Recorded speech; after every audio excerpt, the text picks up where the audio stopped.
কি গো মা, আজকে কি রান্না করবো গো? আমার আজকে রাইস মাংস রান্না করবি তো? দাদা মাংস আনছে, চলো রাইস মাংসই রান্না করা যাক আজকে।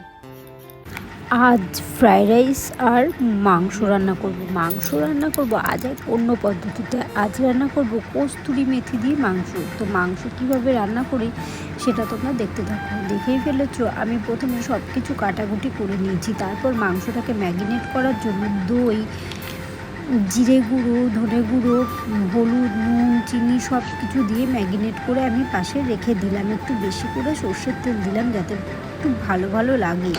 যাই হোক, রাইসটা রান্না হয়ে গেছে আমার। রাইসটা রান্না করার পরে এবার ধীরে সুস্থে আমি মাংসটা রান্না করব। একটু মাংসটা রান্না করতে টাইম লাগবে তো, তাই না?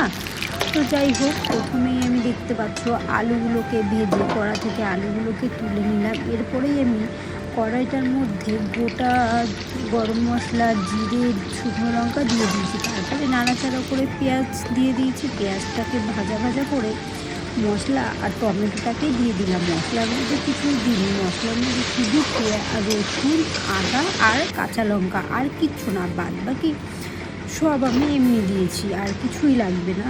তো দেখতেই পাচ্ছ, আমি এরপর ম্যারিনেট করা মাংসটা আধা ঘন্টা, মাংসটা ভালো মতো কষা হয়ে গেলে আলু, ভেজে রাখা আলুটা আমি দিয়ে দিলাম। এরপর ভেজে রাখা আলুটা দিয়ে ভালো মতো কষিয়ে গরম জল করে রাখা জলটাকে আমি মাংসের মধ্যে দিয়ে ফুটিয়ে নিয়ে যখন দেখবো হয়ে গেছে, তখনই আমি গুঁড়ো গরম মশলা আর কস্তুরি মেথি দিয়ে নামিয়ে নেবো। তো কেমন হয়েছে তোমরাও কিন্তু ট্রাই করে দেখতে পারো।